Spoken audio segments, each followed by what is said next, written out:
Hello friend, आज हम शुरू करने वाले हैं इलेक्ट्रॉनिक डिवाइस एंड सर्किट। ये जो है इंजीनियरिंग का पेपर है। Engineering first year, second year, third year में ये पढ़ाया जाता है।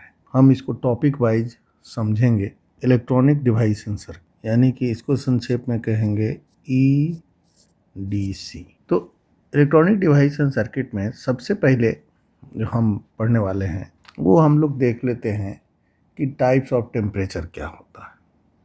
टाइप्स ऑफ टेम्परेचर, तो पहला हो जाता है एब्सोल्यूट टेम्परेचर। तो ये जो होता है वो होता है 0 केल्विन, और 0 केल्विन होता है -273 डिग्री सेंटीग्रेड, यानी -273 यानी 243 डिग्री सेंटीग्रेड को हम लोग एब्सोल्यूट टेम्परेचर कहते हैं। दूसरा होता है रूम टेम्परेचर। रूम टेम्परेचर होता है 300 केल्विन, जो कि होता है 27 डिग्री सेंटीग्रेड। तीसरा होगा एम्बिएंट टेम्परेचर। एम्बिएंट टेम्परेचर होता है 290 केल्विन, और ये होता है 17 डिग्री सेंटीग्रेड के बराबर, जो कि होता है सराउंडिंग्स का टेम्परेचर। ये होता है सराउंडिंग टेम्परेचर। यहाँ पे जो डिग्री केल्विन जैसे होता है, कहीं लिखा रहेगा डिग्री केल्विन, जो कि सेम होता है केल्विन के। दोनों एक ही चीज़ है, both are same thing. Temperature के बारे में समझे, क्या कौन सा टेम्परेचर हो, कितना डिग्री हमारा रूम टेम्परेचर होता है, कितना डिग्री हमारा एम्बिएंट टेम्परेचर होता है। चलिए अब आगे चलते हैं। अगला टॉपिक है हमारा थर्मल वोल्टेज। थर्मल वोल्टेज, इसको हम लोग डिनोट करते हैं VT से, थर्मल वोल्टेज। तो ये क्या होता है, यानी कि वोल्ट इक्विवेलेंट टू टेम्परेचर। तो VT इक्वल टू क्या होता है, VT इक्वल टू होता है KT/Q वोल्ट, जहाँ K बार जो है वो क्या है, वोल्टजमेंट कांस्टेंट है, जो होता है हमारा 1.381 इंटू 10⁻⁻23 जूल पर डिग्री केल्विन या पर केल्विन। के यहाँ के बार है, और के इक्वल टू हो जाता है 8.62 इंटू 10⁻⁻5 इलेक्ट्रॉन वोल्ट पर degree Kelvin. Q equal to charge, जो कि E के बराबर होता है, और E का वैल्यू होता है 1.6 इंटू 10⁻⁻19 कूलम। तो अब हम इन वैल्यू को इसमें जब रखेंगे तो ये वैल्यू हमारा निकल के आएगा VT equal to T/11,600 volt. ये हमारा थर्मल वोल्टेज का फार्मूला आता है, जहाँ यदि if T equal to 0 Kelvin तो VT equal to 0।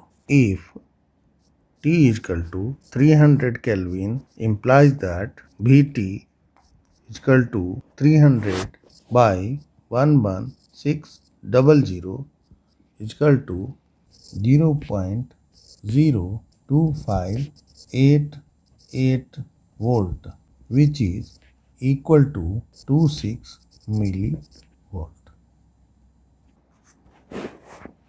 The standard room temperature correspond to the standard room temperature correspond to VT equal to 26 millivolt. For a large variation in temperature, there will be a minute variation in thermal voltage. अगला topic है हमारा electron volt. Electron volt यानी कि EV।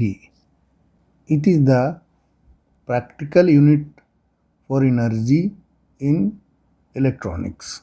Practical unit of unit for energy in electronics. 1 electron volt is defined as the energy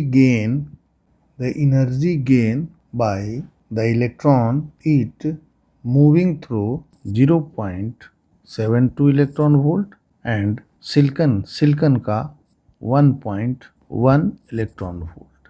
तो temperature बढ़ेगा तो energy gap क्या होगा, कम होगा। एनर्जी गैप कम होने से कंडक्टिविटी बढ़ जाती है। तो सेमीकंडक्टर के केस में होता है कि टेम्परेचर को जब हम बढ़ाते हैं तो उसकी कंडक्टिविटी भी बढ़ जाती है, जबकि कंडक्टर के केस में उल्टा होता है।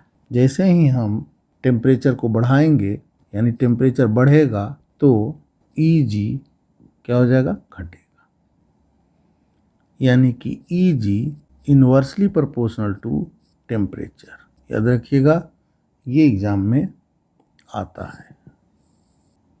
फार्मूला देखेंगे जो EGT का जो फार्मूला है, यानी electron volt energy gap at temperature T, और इसका एक फार्मूला आता है EG0 minus beta naught T electron volt. Beta naught क्या है, तो ये है is a material constant, unit electron volt पर डिग्री केल्विन। अभी किताब में क्या लिखा हुआ है, written in book for germanium GE EGT equal to 0.785 minus 2.2 into 10⁻⁻⁴ beta naught for GE for silicon. EGT equal to 1.21 minus 3.6 into 10⁻⁻⁴ T beta naught for silicon. तो ये हमारा हो गया फार्मूला जो कि किताब में लिखा हुआ है।